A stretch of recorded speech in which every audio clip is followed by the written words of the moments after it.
Muito bem, vamos agora conferir, né, e tentar entender aqui esse texto da prova que foi dada do Salvador Arena 2024, né, um texto em inglês. Então, a gente precisa conferir aqui, geralmente a prova Salvador Arena tem dado uma prova, um texto só, e todas as questões de inglês são relacionadas a esse texto. Então, a gente vai agora discutir esse texto, fazer a tradução, discutir as questões e ver que dá para a gente fazer um texto dado. Vamos lá. Né? Sempre lembrando que a questão de 30 a 35 temos um texto. Não vou fazer a leitura em inglês, vou fazer a leitura, fazer uma tradução direta em português, porque as questões que são dadas de 30 a 35, para essa prova, elas são mais direcionadas à interpretação do texto. Né? Então, a gente realmente precisa interpretar e entender grande parte do texto. Tem ali duas questões que a gente, sem ler o texto, a gente consegue compreender, porém, a maioria delas a gente precisa saber o que acontece no texto. Então, eu vou fazer a tradução aqui do texto junto com você que está aí. Vamos lá? Temos aqui um texto que diz o seguinte, ó, que há dois tipos de subespécies reconhecidas de tigres, o continental e o sanda, né, que são os nomes deles bonitinhos aí, né? Os tigres que dependem principalmente da visão e da audição, né, em vez do olfato ali para caçar, são os maiores de todos os felinos asiáticos, né? Ele diz aqui no texto. Ele fala também que tigres brancos são falsamente promovidos como espécies ameaçadas de extinção, mas eles não são uma subespécie separada. Ele diz que não é uma espécie diferente de tigre, né? Não é que a espécie esse tigre branco, né, é uma espécie diferente. Não é isso que ele diz.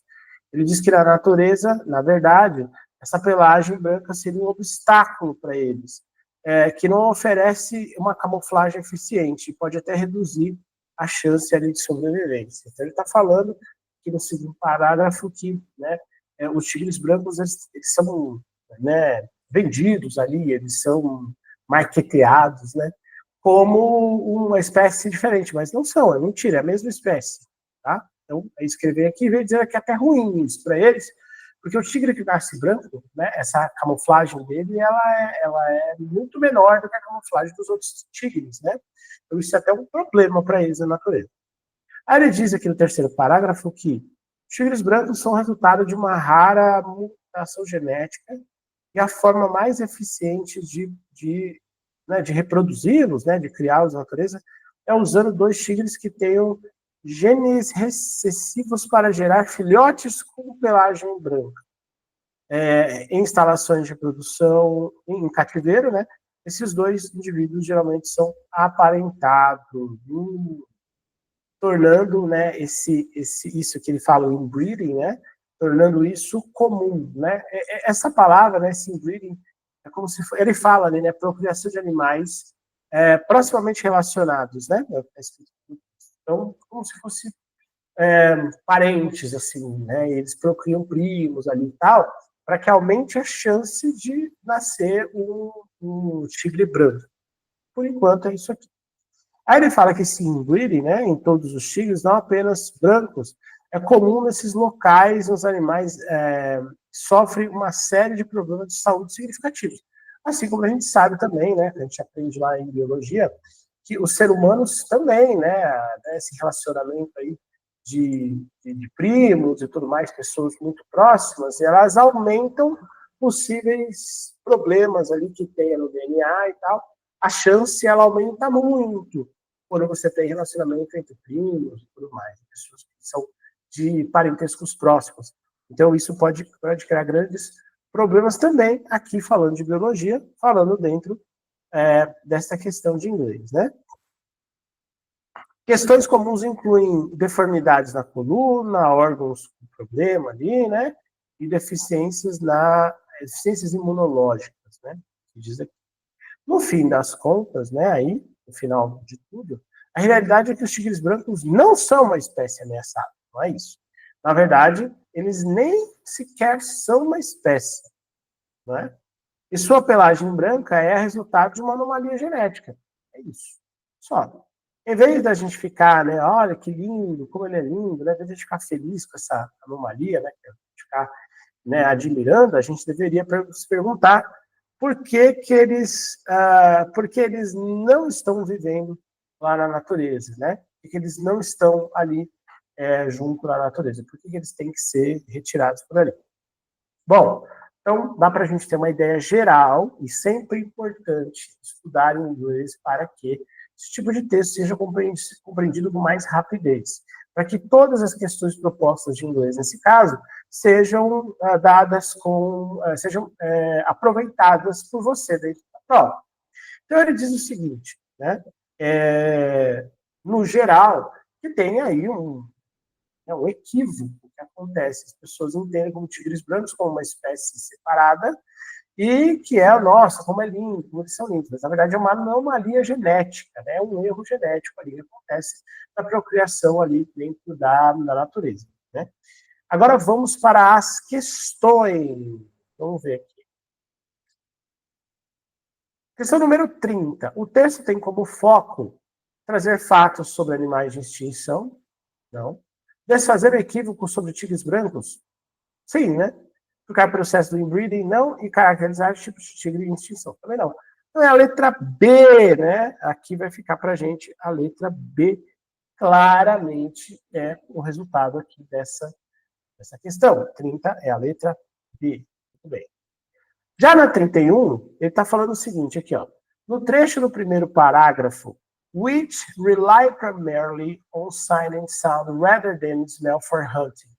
A expressão sublinhada permite concluir que quando caçam os tigres.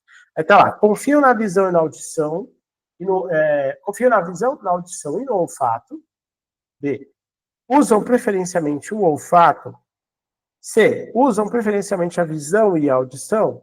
E D. Usam o olfato se a visão ou a audição estiverem prejudicadas. Então, vamos tentar entender palavras-chave aqui. Temos o rely primarily aqui, que dependem principalmente, né? De quem? Sight and sound. E quem são os sight and sound para a gente? Visão e sound, audição. Visão e audição. Então, eles dependem preferencialmente, né, eles usam preferencialmente visão e audição. Aqui. E o rather than é uma expressão para em vez de ter o smell, né? O olfato para caçar. Então, a resposta é a letra C. Usam preferencialmente a visão e a audição. Tá? Vamos para 32, né? O segundo parágrafo permite saber que os tigres brancos. Bom, o segundo parágrafo, ele diz lá o seguinte. Bom, primeiro vamos ler aqui, né, as alternativas. Dificilmente sobreviveriam na natureza. B. São uma subespécie de tigre. C. Não precisam de camuflagem. E D. Em geral, não são comercializados. Bom, a D nem falou sobre isso. Não precisa de camuflagem? O texto diz que, na verdade, eles precisam. É que a camuflagem branca não ajuda eles, né? São uma subespécie de tigre? Não fala isso. Diz até o contrário, que eles são os mesmos tigres. A diferença é que eles são mutados geneticamente. Então, na verdade, a resposta certa é dificilmente sobreviveriam na natureza. Por quê? Porque quando tem tigre branco na natureza, ele tem que ser retirado porque ele tem ali a mutação genética e ele não tem a camuflagem necessária. Então, ele pode ser ali facilmente caçado, né? Então, ele não sobrevive na natureza. Então, o certo é a letra A. Beleza? Vamos agora para 34, que diz: Paragraphs 3 and 4 inform that in these facilities, any tiger may suffer from inbreeding-related issues. Vamos tentar traduzir aqui, ó. Nessas instalações, né, nas instalações lá depois que eles são retirados da natureza. Any tiger may suffer from inbreeding, que é qualquer tigre pode sofrer, né, com ele ter sido relacionado, ele ter sido gerado, né, por tigres da mesma família ali. E sim, não tem o que fazer. Depois que ele lá na natureza foi gerado, foi retirado da natureza, para o cativeiro, ali para ele ser cuidado, ele ainda vai sofrer com os problemas, porque os problemas são genéticos, estão nele, não é só camuflagem, e aí pronto, agora ele vai bem. Não, vai ter uma série de problemas, né, que os outros, ele até fala, né, questões aqui no parágrafo 4, ele fala questões de imunidade, né, questões de órgãos com problema, deformidades, então realmente eles ainda vão ter problema mesmo nas instalações. Se nem precisa ler o resto, e a gente já põe que a resposta realmente é a letra A, beleza? 34, vamos lá, vai ser mais fácil, tá? Na 34, ele diz, ó, não é certo do último parágrafo. We should be asking ourselves why they are not to the eye. Bom, a palavra sublinhada tem o sentido de. Agora é gramática pura. Você não precisava nem ler o texto para responder isso, tá? Aí sim, né? Ah, eu sei um pouco de gramática, eu vou me virar. Aqui você consegue fazer, as outras não tem jeito. Você teria que ler no texto, procurar no texto, para conseguir entender. Então ele vem. Should é o quê? Dar uma ordem, mostrar possibilidades, expressar obrigação ou dar um conselho? Gramaticalmente, sabes que should é o verbo devia, deveria, né?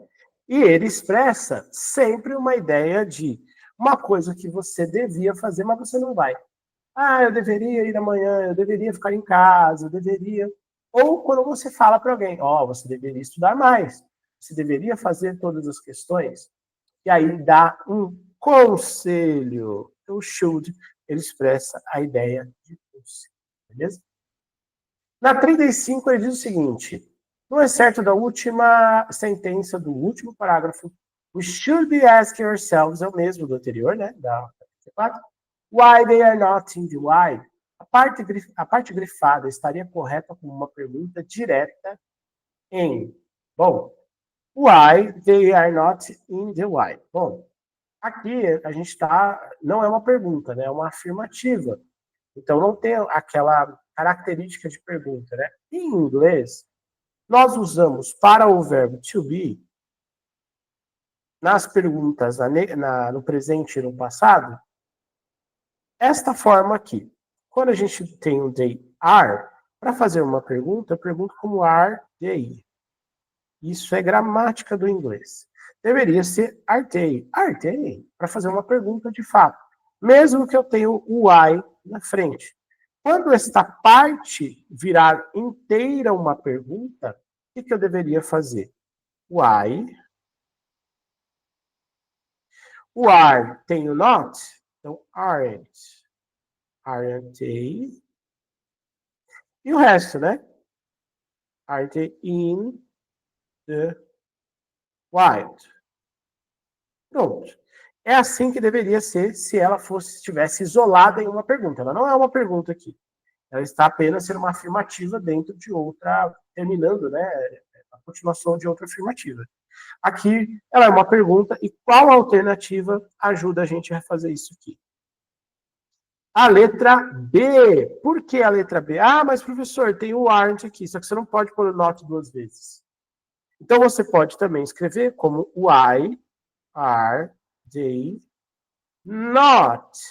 As duas frases, esta e essa aqui, elas são iguais. Só tem um jeito diferente de escrever, mas são iguais. Why aren't they in the wild? Ou why are they not in the wild? Então, eu posso falar isso. Então, a resposta vai ser a letra B. Why are they not in the wild? Beleza? É isso aí. Muito bem, espero que você tenha curtido aí a resolução das questões de inglês. De fato, é necessário ter um conhecimento de inglês que não seja só o basicão, né? Eu sei só as cores, só os números, alguns verbos. Precisa ter um conhecimento um pouquinho mais longe para que você acerte todas as questões. No mais, se você souber um pouquinho de gramática, você vai acertar aí duas questões, né? No nosso caso, seria 34 e a 35. Mas é importante porque o inglês ele é um conhecimento geral. Por isso que a prova, ela sim pode te cobrar além do que você acha que é o básico. Então, estude bastante, tente fazer a prova de novo aí, vê se você acompanha a leitura desse texto também, e a gente se vê na próxima. Valeu!